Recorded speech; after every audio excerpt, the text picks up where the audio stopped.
मनुष्य के चित्त में जब जब जितनी जितनी इच्छाओं की मात्रा बढ़ती है उतना ही व्यक्ति बेचैन हो जाता है, उतनी सूझबूझ मर जाती है, उतना ही शक्ल देखो तो जब देखो उसी इच्छा में घूमती है और इच्छा आज तक किसी की पूरी हुई नहीं।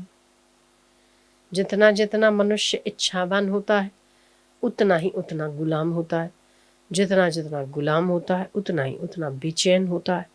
उसे उसकी इच्छा ही चैन नहीं लेने देती। इसीलिए सर्वकाल में सर्व अवस्था में निरीक्षित रहना ही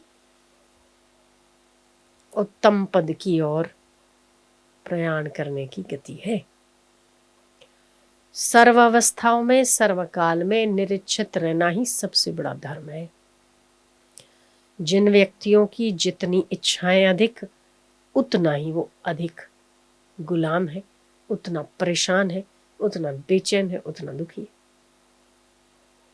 आपके चित्त में जब जब कामना उत्पन्न हो आप अपने ही मन को जांचोगे ना तो आपको पता चलेगा कि दुख कहीं बाहर से नहीं, आप जैसे ही इच्छावान होते दुख उसका पीछा करता है, बेचैनी उसका पीछा करती। इच्छावान व्यक्ति नृत्य नहीं कर सकता, इच्छावान व्यक्ति प्रसन्न नहीं रह सकता, इच्छावान व्यक्ति उछल नहीं सकता, इच्छावान व्यक्ति 100 मन के बाहर के नीचे जैसे दबा हुआ हो ऐसी शक्ल लेके घूमता है, दिल पर बोझ लिए जैसे कि सब लुट गया सा। इसीलिए सर्वावस्थाओं में निश्चित होना ही श्रेयस्कर।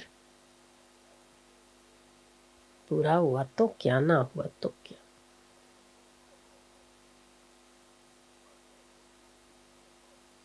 बोले फिर इच्छा नहीं करना चाहिए, जब तब करने की इच्छा नहीं करना चाहिए। हाँ, जब तब करने की इच्छा नहीं करना चाहिए, ये भी तो इच्छा है। हाँ, कनिष्ठ इच्छाओं से श्रेष्ठ इच्छा श्रेयस्कर है, जिसमें हमारा मंगल होता है, जिसमें हमारा भला होता है, जिसमें हम निरीक्षित अवस्था को प्राप्त हो सकते हैं। वो सारी इच्छाएं हमारे आत्मकल्याण के लिए, तो वो इच्छाएं तो करनी चाहिए। पर मुझे ये वस्तु प्राप्त हो जाए, इतनी चीज मिल जाए, इतना पद मिल जाए, ये इतना पालूंगा तो मैं सुखी हो जाऊंगा, ये जो भ्रांति है हमारे चित्त में वो सर्वथा गलत, सर्वथा नीरी भ्रांति, केवल प्रतीति मात्र है, प्राप्ति नहीं हो सकती उसकी।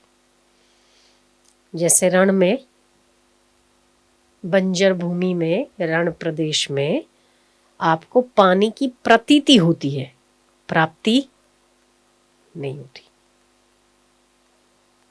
है ना। जैसे बालू के उस पे चले जाओ आप, सागर किनारे चले जाओ, बालू चमकती है बहुत, चांदी की प्रतीति होती है, प्राप्ति होती है, प्राप्ति कि नहीं होती है, नहीं होती। तो ये प्रतीति है, प्राप्ति नहीं। प्रतीति और प्राप्ति में जमीन आसमान का फर्क होता है। प्रतीति झूठे की होती है और प्राप्ति सत्य की होती है। असत्य की प्राप्ति नहीं हो सकती और सत्य की प्रतीति नहीं हो सकती। सत्य मिलेगा तो पूरा मिलेगा, उसकी प्रतीति नहीं होती, आभास नहीं होता, वो मिलता है। और झूठा मिलता नहीं पर उसका आभास होता है। तो हमें जो सुख मिल रहा है ना, हमें जो इंद्रियजन्य सुख मिलता है या जो विकारजन्य सुख मिलता है, या हम जो कुछ विचार करते हैं उसका हमें जो आनंद प्रतीत होता है, वो वास्तविक रूप में सुख नहीं है, केवल सुख का आभास है।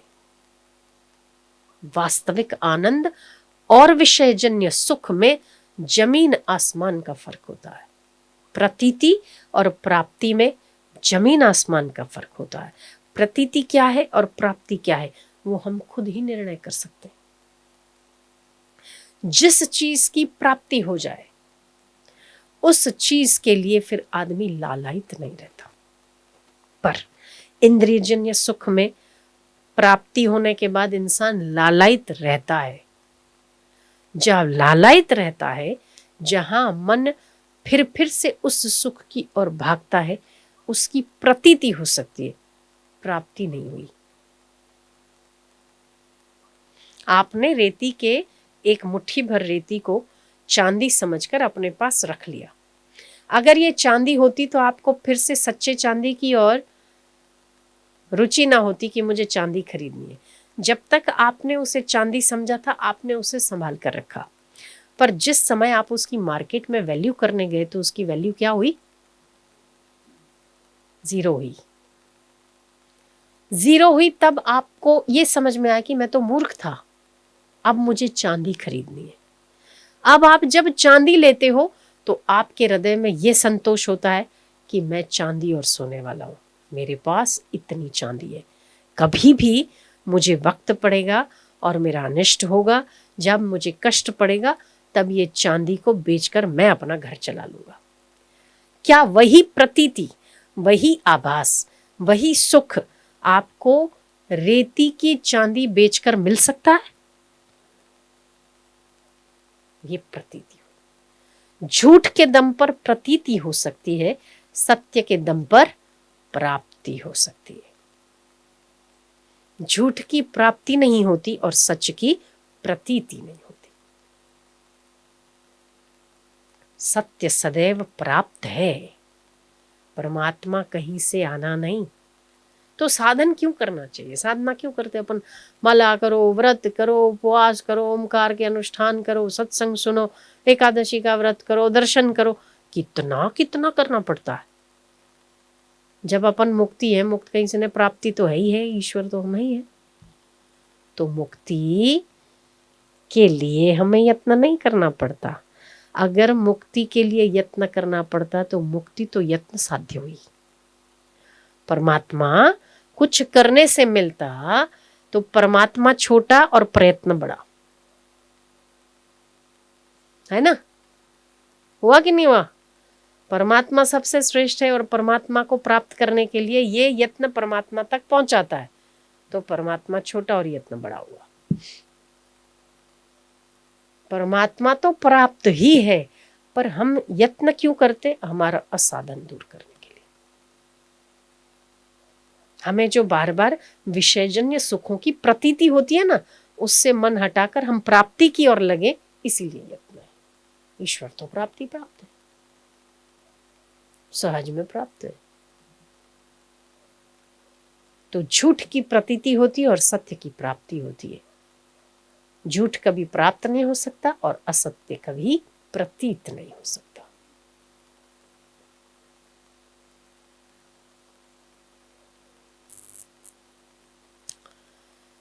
तो ये मनुष्य को समझना होता है कि हम जिन जिन सुखों के पीछे पागल हुए जाते हैं, या हमें प्रतीत होता है कि मुझे लगता है कि मैं ये करूँगा या ये व्यक्ति मिलेगा तो मुझे सुख होगा, आप ये समझ लो कि जब आपको ये प्रतीत होता है, आपको नीरा झूठ प्रतीत होता है।